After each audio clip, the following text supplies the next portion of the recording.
mulai. Bismillahirrahmanirrahim. Assalamualaikum warahmatullahi wabarakatuh.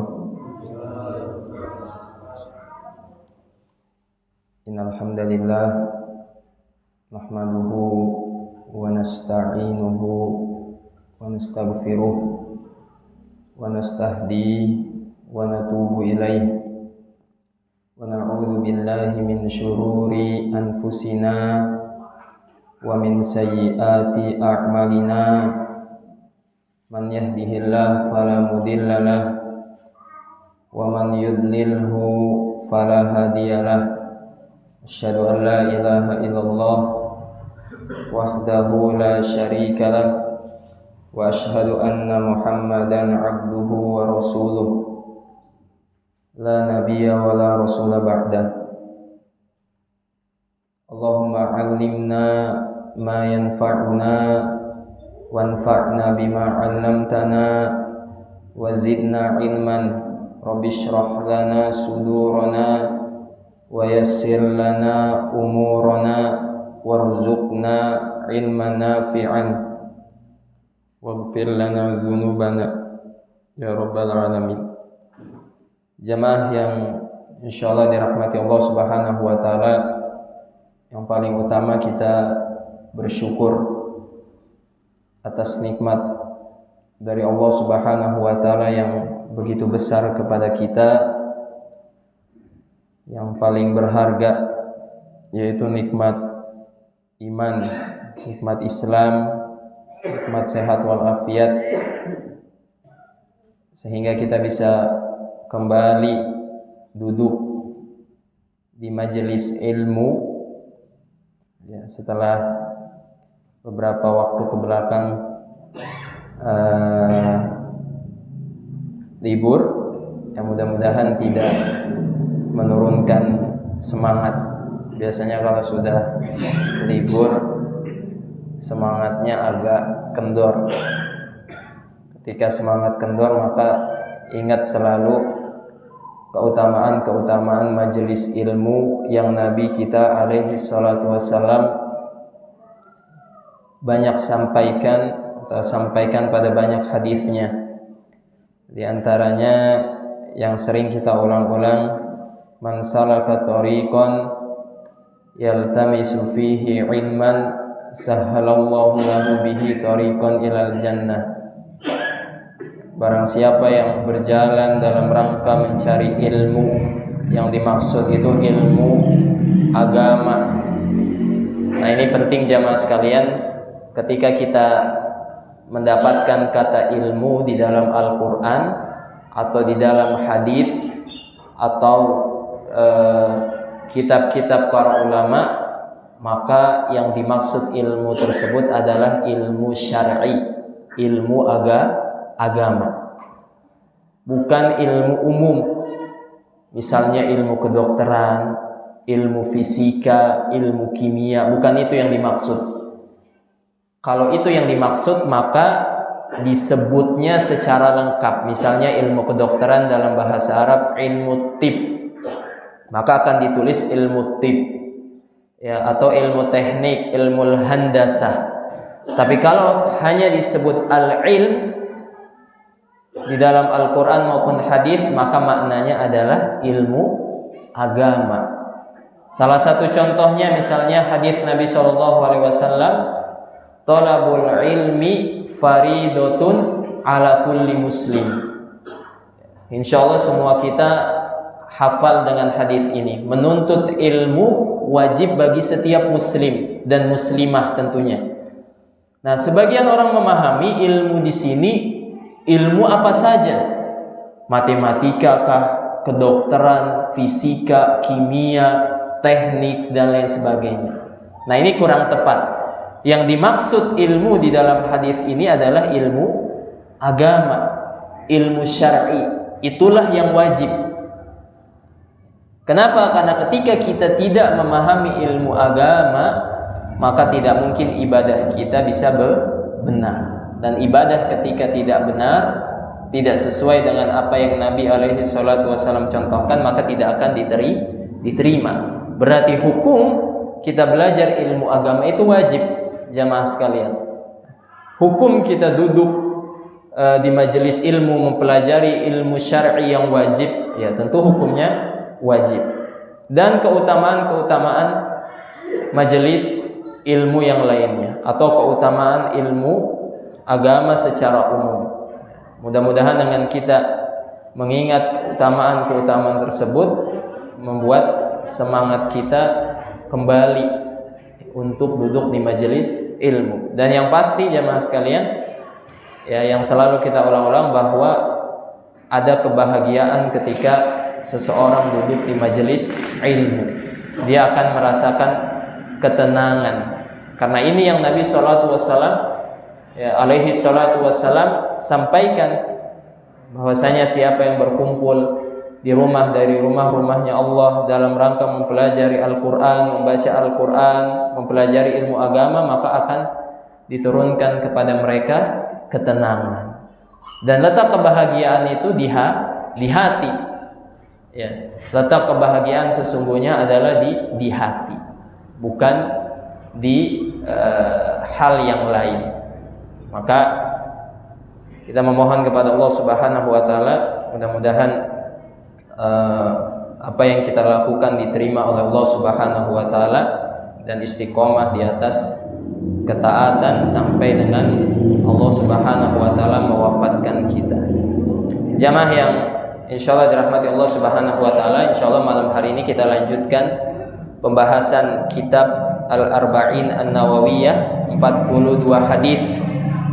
Ya, 42 hadis yang sahih yang merupakan inti atau pokok atau pondasi di dalam agama kita, di dalam agama Islam yang dikumpulkan oleh Al-Imam An-Nawawi Asy-Syafi'i rahimahullah rahmatan wasi'ah. Terakhir kita sudah membahas hadis yang ke-21. Maka malam hari ini insyaallah kita akan belajar atau membahas hadis yang ke-22. Kita bacakan hadisnya. Qala al-Imam An-Nawawi rahimahullah, nafa'ana Allahu bi'ulumihi wa 'ulumina fid dharain. Al-haditsu tsani wal 'ishrun. An Abi Abdillah Jabir ibni Abdillah Al-Ansari radhiyallahu anhuma, inna rajulan sa'alan nabiyya sallallahu alaihi wasallam faqala ara'aita idza shallaitul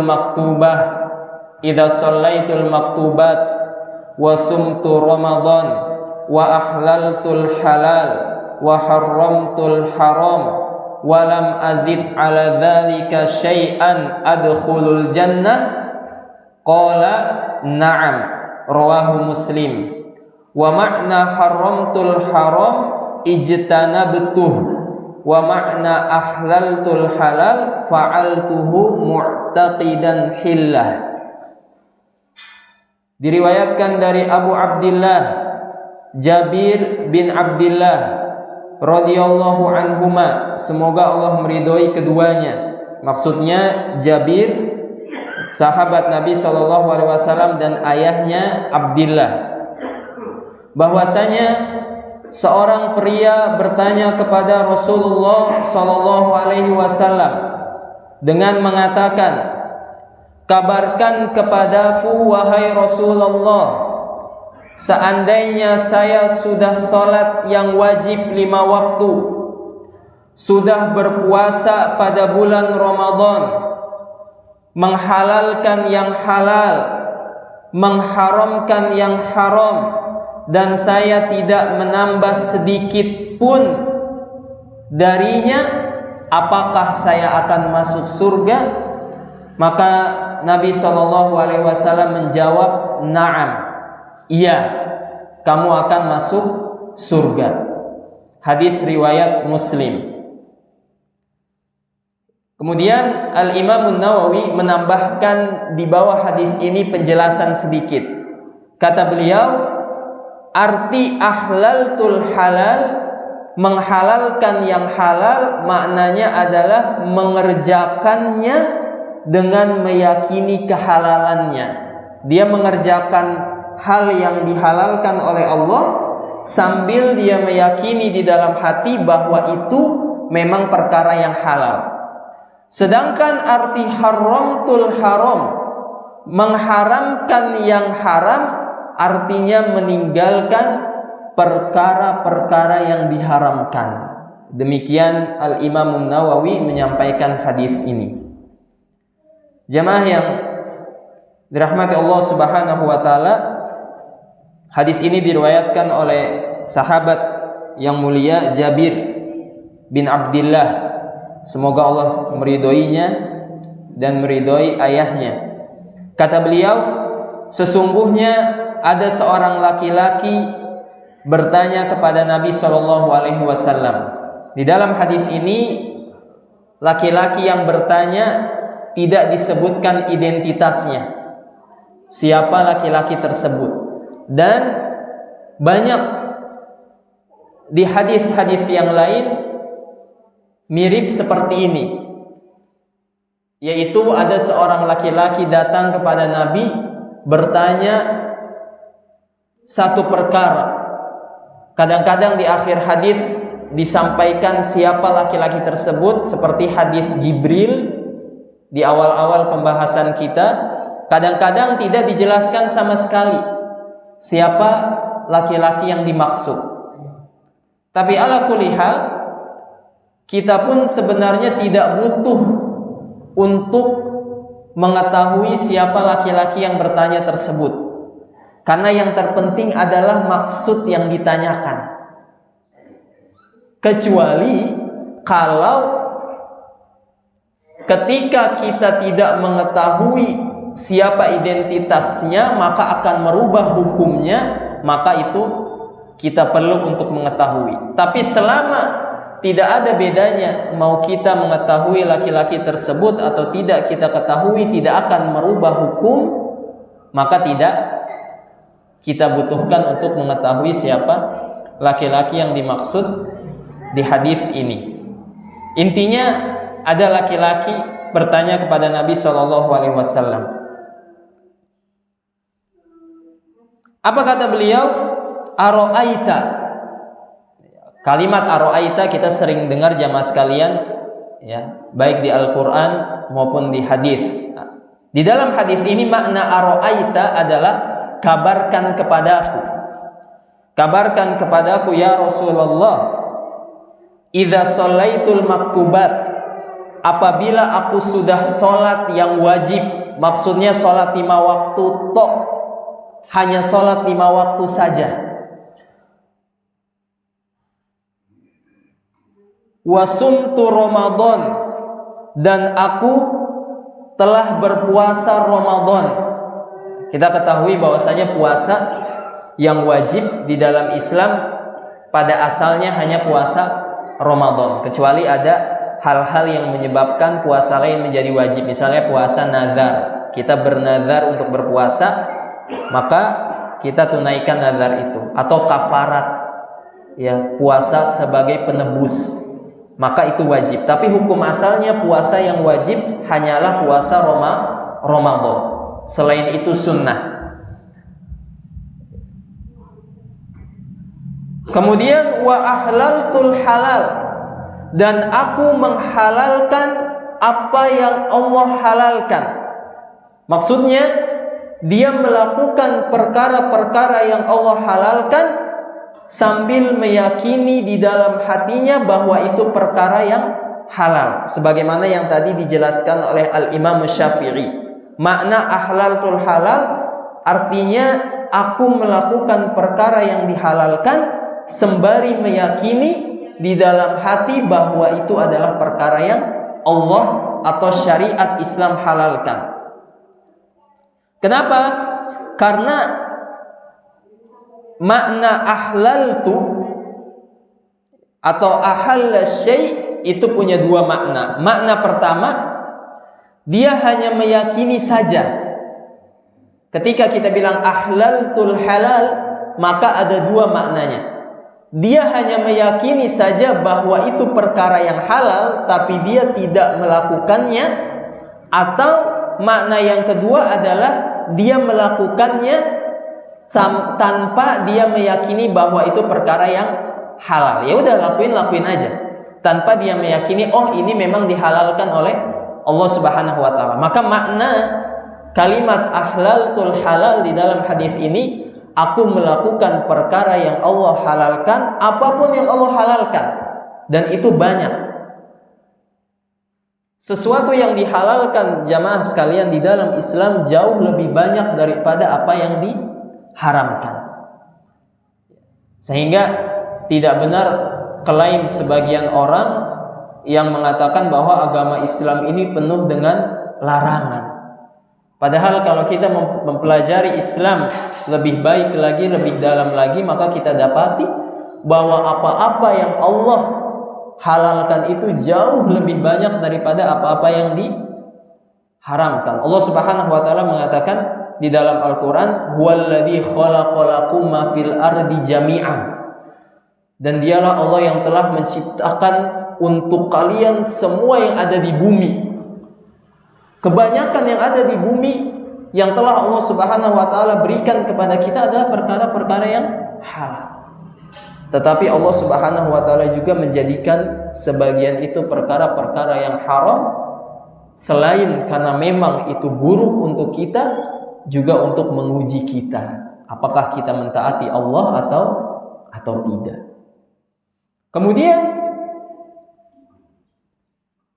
wa haramtul haram, dan aku mengharamkan apa yang Allah Subhanahu wa taala haramkan.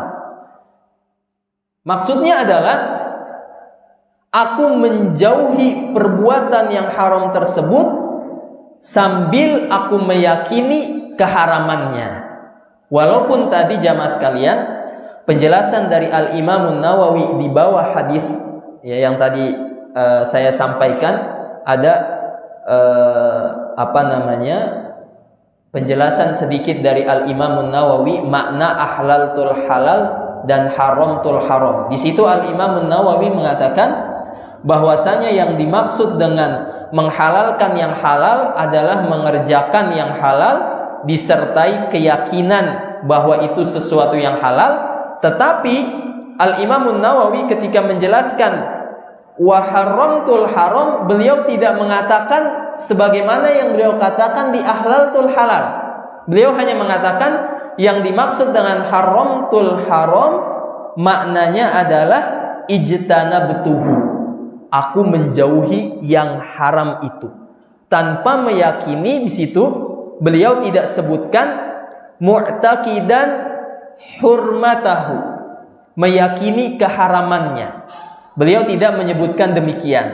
Akan tetapi di sini ya yang menjelaskan kitab ini bahwasanya ketika seorang muslim meninggalkan perkara yang haram, dia juga wajib meyakini di dalam hatinya bahwa itu diharamkan oleh Allah. Karena beda jamaah sekalian, ketika seseorang meninggalkan perkara yang haram tanpa meyakini itu sesuatu yang haram, dengan meninggalkan perkara yang haram disertai keyakinan bahwa itu sesuatu yang haram berbeda. Bedanya apa? Bedanya adalah kalau orang dia meninggalkan perkara yang haram tanpa meyakini bahwa itu sesuatu yang haram, maka dia tidak akan dapat pahala. Misalnya ada seseorang yang dia meninggalkan minuman keras, khamr. Di dalam Islam khamr haram. Kemudian ada seseorang yang dia meninggalkan minuman keras bukan karena diharamkan oleh Allah, tapi karena nggak bisa beli misalnya. Atau karena saya emang nggak enak aja kalau minum khamr, malu sama tetangga, nggak enak sama tetangga, nggak enak sama keluarga. Bukan karena meyakini bahwa itu perkara yang haram, maka seperti itu dia tidak akan mendapatkan pahala. Tapi ada orang kedua, dia meninggalkan haram karena dia yakin bahwa itu sesuatu yang Allah haramkan. Berpahala nggak jamaah sekalian? Berpahala. Walaupun perbuatannya sama, tapi keyakinan atau niatnya berbeda, maka pahalanya juga berbeda. Nah, maka hadis ini jamaah sekalian, ya, dalam potongan kalimat wa haramtul haram maknanya sebagaimana wa ahlaltul halal, yaitu aku menjauhi, ya. Perkataan haramtul haram bukan hanya meninggalkan. Beda antara meninggalkan yang haram sama menjauhi yang haram. Kalau meninggalkan yang haram bisa jadi dia tinggalkan, tapi dia masih dekat-dekat dengan perkara yang haram itu. Tapi menjauhi yang haram, dia ada di pojok sana, sementara perkara yang haram ada di pojok sana. Para ulama menjelaskan demikian. Ijtanaba dalam bahasa Arab, yajtanibu maknanya kita menjauhi di ujung sana, sesuatu yang haram ada di ujung sana, dijauhi. Makanya Allah Subhanahu wa taala melarang di dalam Al-Qur'an wala taqrabuz zina. Dekatinya saja tidak boleh, apalagi sampai melakukannya. Waliyadzubillah. Jamaah yang dirahmati Allah Subhanahu wa taala, kemudian lanjutan hadisnya, adkhulul jannah, maksudnya adkhulul jannah, apakah aku akan masuk surga? Laki-laki ini bertanya. Dia cuma sholat 5 waktu, enggak pakai sholat yang lain. Kemudian dia hanya puasa Ramadan, enggak puasa sunnah yang lain. Dia menghalalkan yang Allah halalkan, dia mengharamkan yang Allah haramkan. Kemudian beliau mengatakan, walam azid ala dzalika syai'an, dan aku tidak tambah apapun setelah itu. Enggak puasa sunnah, enggak sholat sunnah. Adkhulul jannah, apakah aku masuk surga? Kata Nabi, na'am. Ya, aku masuk, kamu masuk surga. Tentu dengan izin Allah Subhanahu wa taala. Ya, makna na'am jamaah sekalian, makna na'am adalah menyetujui apa yang dia tanyakan. Ketika seorang mengatakan na'am, maka dia sama saja mengulang soalnya. Misalnya seperti ini, apakah aku masuk surga? Ketika Nabi SAW menjawab na'am, maksudnya tadkhulul jannah, kamu masuk surga.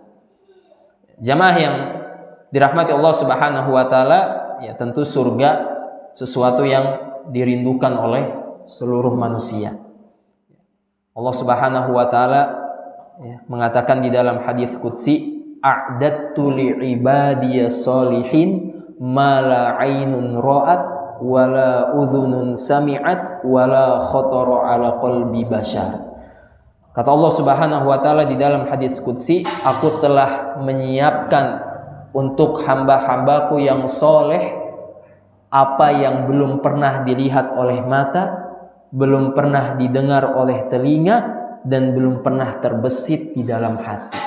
Artinya semua kenikmatan yang ada di dalam surga jamaah sekalian, belum ada siapapun dari kita yang mengetahui bagaimana hakikatnya.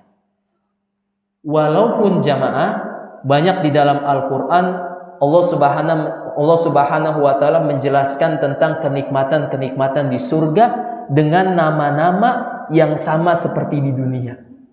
Misalnya Allah Subhanahu wa taala menyebutkan bahwa di surga ada madu.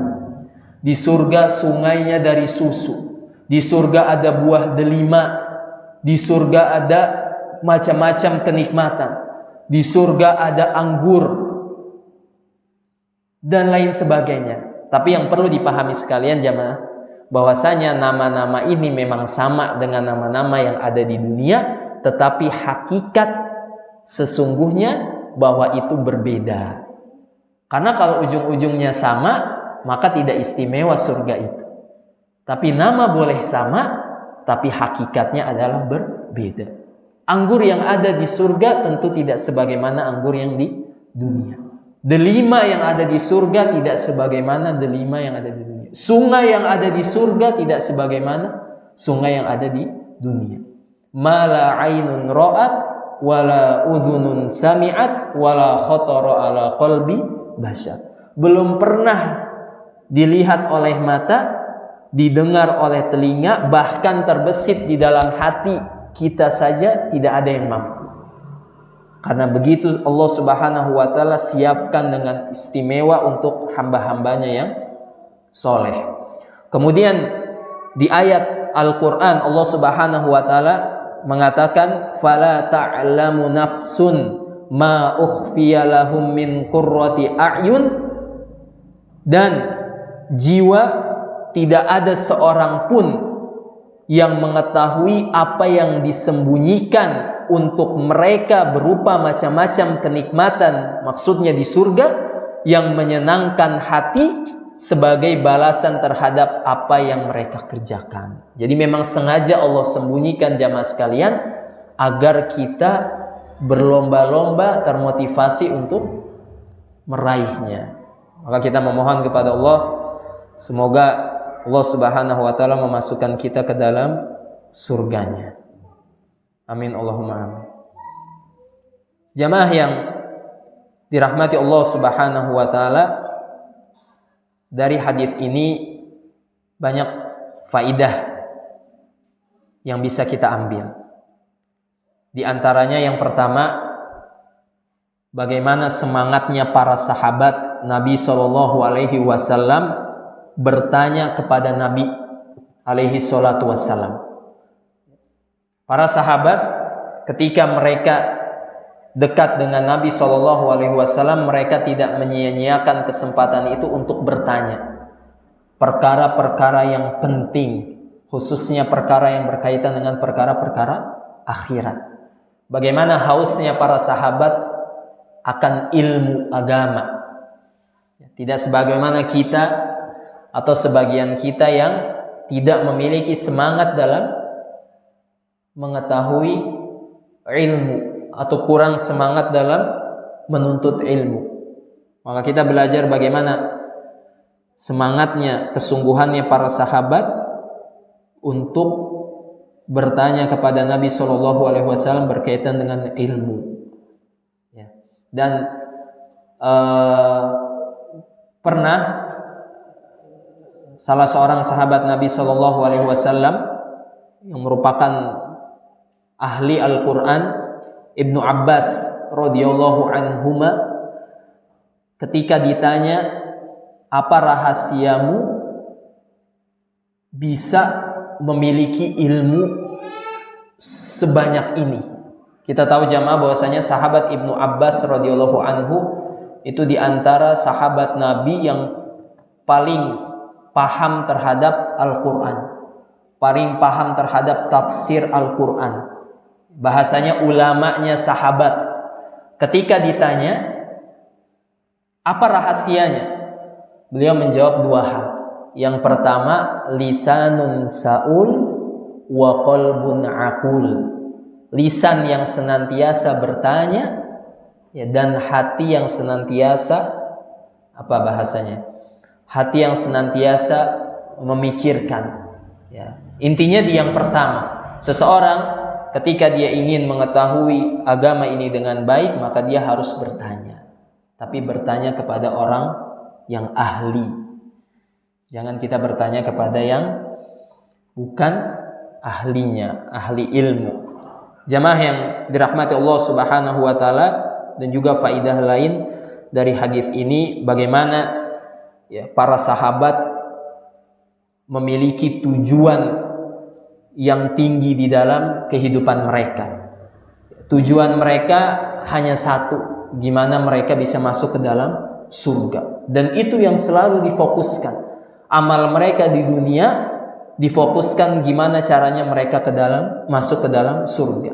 Mereka tidak bertanya bagaimana mendapatkan harta yang banyak. Mereka tidak bertanya bagaimana mendapatkan kedudukan.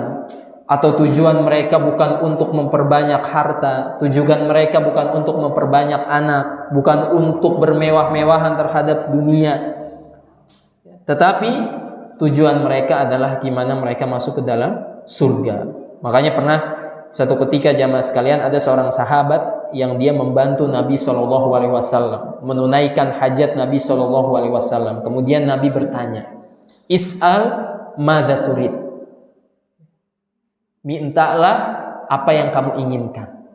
Nabi menawarkan apa yang kamu inginkan kepada sahabat yang membantu Nabi.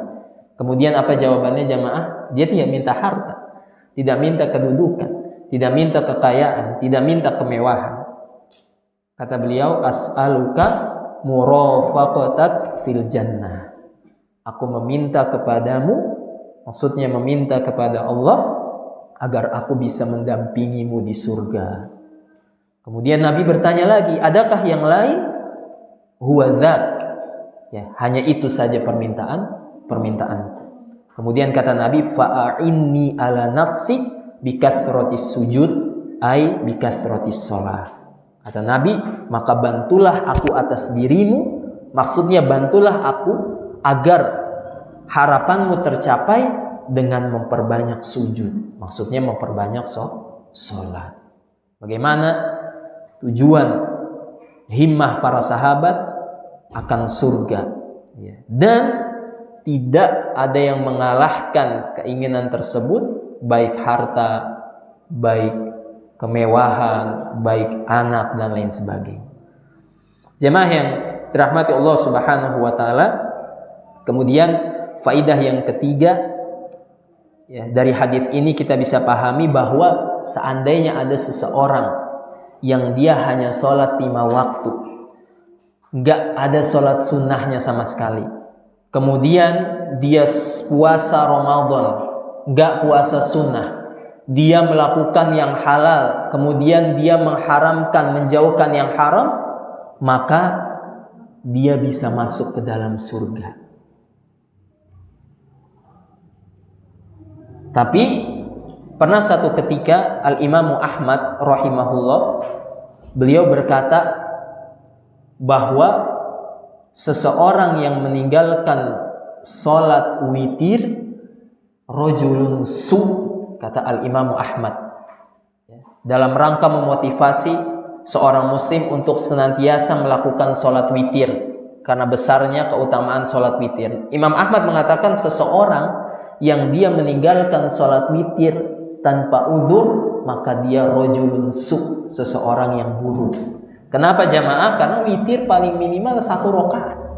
1 rakaat saja kita sudah sah melaksanakan sholat witir.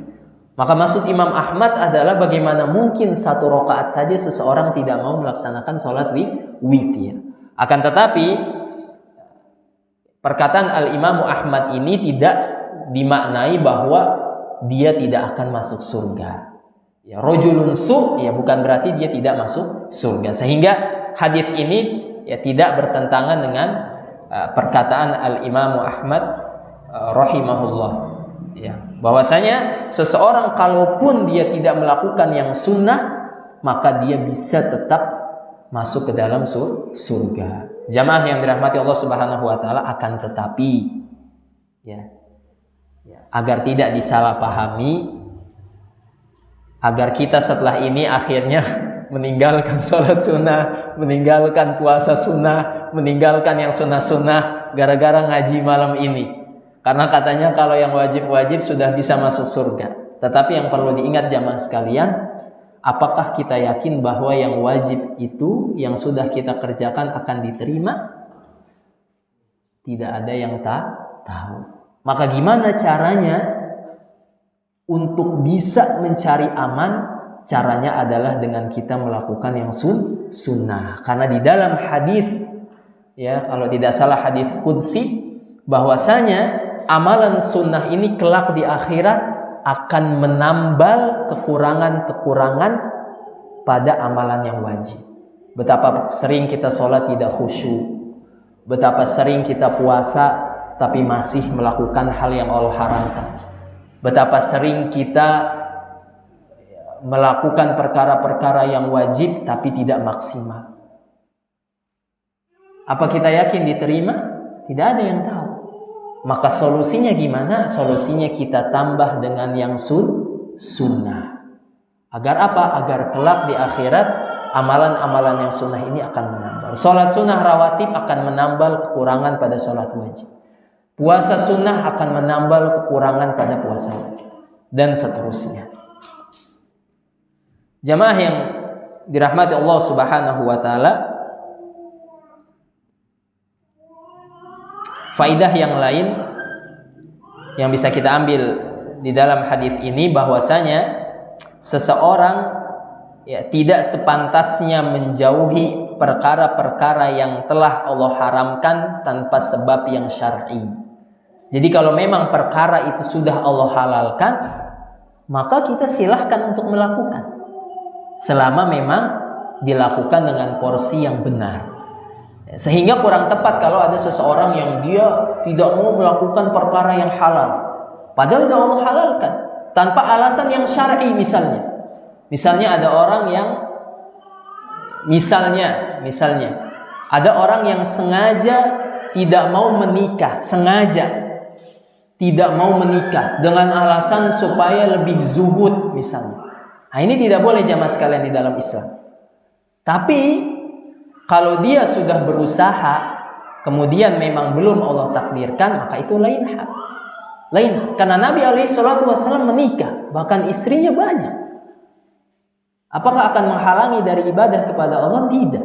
Justru jamaah sekalian, nikah itu menjadi sebab seseorang istiqomah di dalam agama. Seorang kalau belum nikah jamaah sekalian, sering futurnya, sering lemah imannya. Kenapa? Karena syahwatnya belum tersalurkan. Jadi masih digoda oleh hal-hal yang diharamkan di sekitarnya. Tapi ketika seseorang menikah, maka dia akan tersalurkan apa yang halal. Kalau dia tidak menikah dengan sengaja, maka tidak diperbolehkan. Berbeda dengan dia sudah berusaha, tapi dia belum juga Allah takdirkan. Itu lain hal. Ya. Jamaah yang dirahmati Allah Subhanahu wa Ta'ala,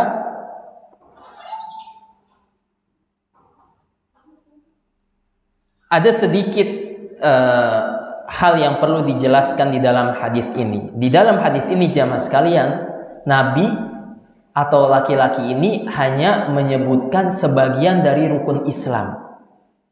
Idza shallaitul maktubat, salat, wa sumtu ramadan, puasa. Zakat sama hajinya nggak disebut. Padahal rukun Islam ini semuanya wajib. Tapi kata Nabi, "Na'am, kamu bisa masuk surga." Padahal dia tidak mengatakan, aku telah memberikan zakat dan aku telah menunaikan haji. Dia tidak mengatakan demikian. Hanya sholat 5 waktu, kemudian puasa sunnah. Tapi Nabi mengatakan, ya, kamu bisa masuk ke dalam surga. Maka para ulama menjelaskan bahwasanya seandainya misalnya kita katakan, hadis ini bisa jadi terjadinya sebelum disyariatkannya, sebelum turun kewajiban zakat. Misalnya kita perkirakan, bisa jadi hadis ini ketika itu belum turun perintah zakat. Maka kemungkinan ini tertolak. Kenapa?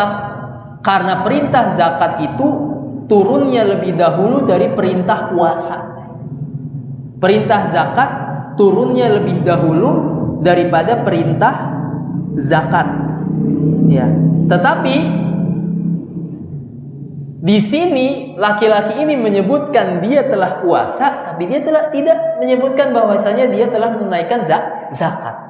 Padahal perintah puasa itu turunnya setelah perintah zakat.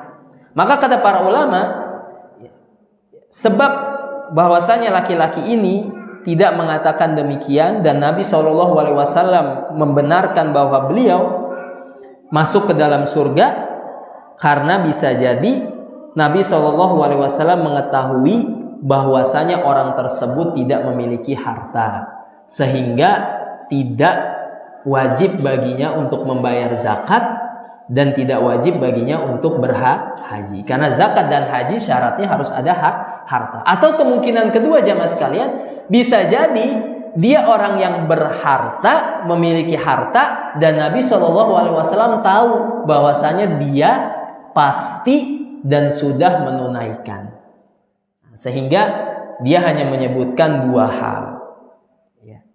Jamaah yang dirahmati Allah Subhanahu wa Ta'ala, atau bisa jadi juga kemungkinan yang ketiga, kenapa dia tidak menyebutkan bahwasanya dia telah menunaikan zakat dan menunaikan haji? Karena meninggalkan zakat dan meninggalkan haji itu termasuk dari wa haramtul haram.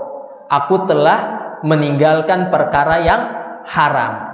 Karena meninggalkan zakat itu haram, meninggalkan haji kalau mampu itu haram. Maka bisa jadi kenapa dia tidak menyebutkan 2 rukun ini, karena ini sudah termasuk dalam perkataan beliau wa haramtul haram. Jamaah yang dirahmati Allah Subhanahu wa taala, demikian yang bisa kita sampaikan di dalam pertemuan malam hari ini. Mudah-mudahan bermanfaat dan kita bisa amalkan dalam kehidupan sehari-hari. Sallallahu ala nabiyyina Muhammadin wa ala alihi wa sahbihi wasallam. Subhanakallahumma wa bihamdika asyhadu an la ilaha illa anta astaghfiruka wa atubu ilaik. Assalamualaikum warahmatullahi wabarakatuh.